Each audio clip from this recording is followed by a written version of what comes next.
ప్రస్తుత వానాకాలం పంట కాలంలో ఎల్నినో కారణంగా వర్షాభావ పరిస్థితులు నెలకొనబడ్డాయి. సాధారణ వర్షపాతం కన్నా 30% వర్షపాతం తక్కువగా నమోదయ్యింది. పంటల విస్తీర్ణం చూసినట్లయితే సుమారుగా 50% మాత్రమే ఇప్పటి వరకు విత్తనాలు వేశారు. అంతకుముందు చూసినట్లయితే జూలై 15 తర్వాత సాధారణంగా వేసే పంటలు వేయడం అంత అనువైన పద్ధతి కాదు. కావున జూలై 15 నుంచి జూలై 31 తారీఖు వరకు వివిధ నేలల్లో తేలిక నేలలు మరియు మధ్యస్థ నేలలు, బరువైన నేలల్లో పంటల ఎంపిక సాధారణ పంటలతో పోల్చినప్పుడు ప్రత్యామ్నాయ పంటలను ఎంపిక చేసుకోవాలి. ప్రత్యామ్నాయ పంటలను చూసినట్లయితే ముఖ్యంగా కంది పంటను ఎంపిక చేసుకోవాలి. కంది పంటలో సాలుకు మధ్య దూరం తగ్గించి, మొక్కకు మధ్య దూరం తగ్గించి, మొక్కల సాంద్రతను పెంచి తక్కువ కాల పరిమితి గల రకాలను ఎంపిక చేసుకొని తేలికైన నేలలు మరియు బరువైన నేలల్లో కంది పంటను సాగు చేసుకోవచ్చు. అదే విధంగా ఆముదం పంటను కూడా మొక్కల మధ్య దూరం తగ్గించి ఆముదం పంటను ఎంపిక చేసుకోవచ్చు. ఆహార పంటలైన సజ్జ మరియు రాగులను ఎంపిక చేసుకోవచ్చు. పప్పు దినుసు పంటల్లో చూసినట్లయితే కందితో పాటుగా పెసర, మినుము, ఉలవలు, అలసంద పంటలను ఎంపిక చేసుకొని రైతులు విత్తనం వేసుకోవచ్చు. జూలై 16 తారీఖు నుంచి 31 తారీఖు వరకు.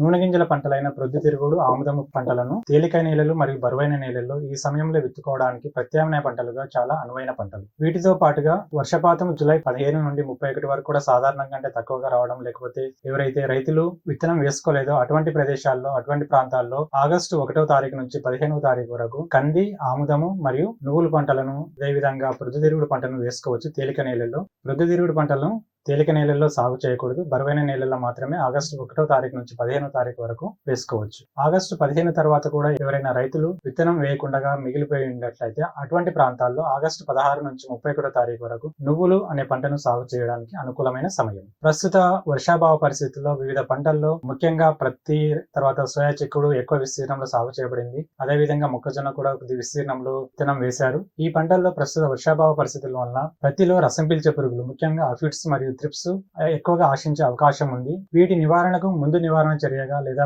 ఉధృతి తక్కువగా ఉన్నప్పుడు 5 మిల్లీలీటర్ల వేప నూనె 1500 ppm 1 లీటర్ నీటికి కలిపి పిచికారీ చేసి ఈ రసం పీల్చే పురుగుల ఉధృతిని తక్కువ ఖర్చుతో తగ్గించవచ్చును. రసం పీల్చే పురుగుల యొక్క ఉధృతి ఎక్కువగా ఉన్నట్లయితే 2 మిల్లీలీటర్ల ఫిప్రోనిల్ లేదా 0.3 గ్రామ్స్ ఫ్లోనికామైడ్ అనే మందును లీటర్ నీటికి కలిపి పిచికారీ చేసి రసం పీల్చే పురుగులను ప్రతి పంటలో నివారించవచ్చు.